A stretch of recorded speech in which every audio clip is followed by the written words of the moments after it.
প্রচণ্ড গরম পড়েছে, আর এই গরমে নিজের শরীরকে কুল রাখার জন্য আমরা নানান ধরনের কোল্ড ড্রিঙ্কস খেয়ে থাকি। কিন্তু হাতে সময় কম থাকলে আর ভালো একটা ড্রিঙ্কস খেতে হলে এইভাবে একবার আমের শরবত আপনারা ট্রাই করতে পারেন। আর এটা বানানো খুবই সহজ। বাচ্চারা যখন স্কুল থেকে আসে আপনারা যদি এক গ্লাস এইভাবে আমের শরবত বানিয়ে দেন, সেটা খুবই উপকারী আর শরীরকেও ঠান্ডা রাখে। হ্যালো এভরিওয়ান, আমি অর্পিতা, আমার চ্যানেলে আপনাদের সকলকে স্বাগত। তাহলে চলুন আজকে টেস্টি আর চিল্ড আমের শরবত বানানোর জন্য এখানে আমি নিয়েছি একটা কাঁচা আম। প্রথমে আমটাকে আমি খোসা ছাড়িয়ে নেব।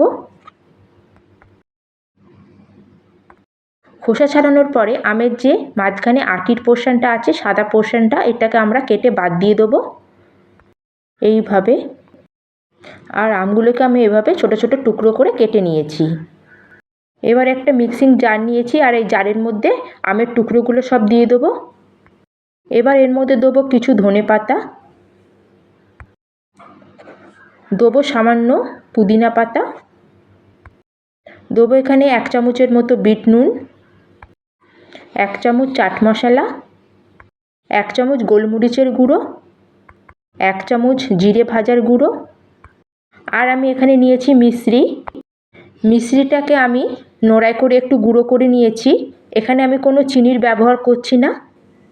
মিশ্রি আমাদের শরীরকে ঠান্ডা রাখে আর এটা খুবই উপকারী। এখানে আমি বড় চামচের 3 চামচ মিশ্রি দিচ্ছি। মিশ্রি না থাকলে আপনারা এখানে চিনিও ব্যবহার করতে পারেন। আর সবশেষে আমি এখানে দিচ্ছি হাফ লেবুর রস।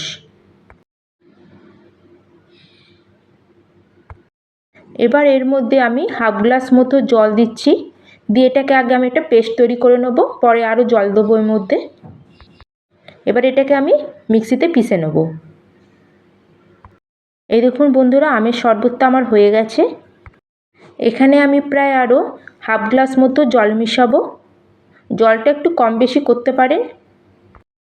এখানে আমি 2টো প্লেট নিয়েছি, আর একটা প্লেটের মধ্যে লেবুর রস দিয়েছি, আর একটা প্লেটের মধ্যে কিছুটা লঙ্কার গুঁড়ো দিয়েছি, আর এর মধ্যে সামান্য একটু বিট নুন মিশাচ্ছি। এটাকে মিক্স করে নেব। আমরা যেই গ্লাসে সার্ভ করব আমের শরবতটা, সেই গ্লাসটাকে একটু আমরা ডেকোরেট করে নেব। এইভাবে আমি প্রথমে লেবু রসে দিয়ে আর বিট নুন আর লঙ্কার গুঁড়োর মধ্যে এইভাবে আমি কোট করে নিচ্ছি। এই দেখুন, এবার আমের শরবতটা আমি একটা গ্লাসের মধ্যে সার্ভ করে নিচ্ছি।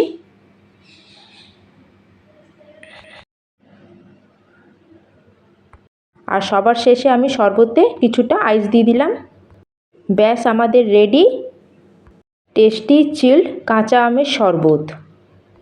তাহলে দেখলেন তো বন্ধুরা, কত সহজভাবে আর কত কম সময় আমরা এই শরবতটা বানিয়ে ফেললাম, তাও আবার চিনি ছাড়া। এইভাবে মিশ্রি দিয়ে বানাবেন, খেতে খুবই ভালো লাগে।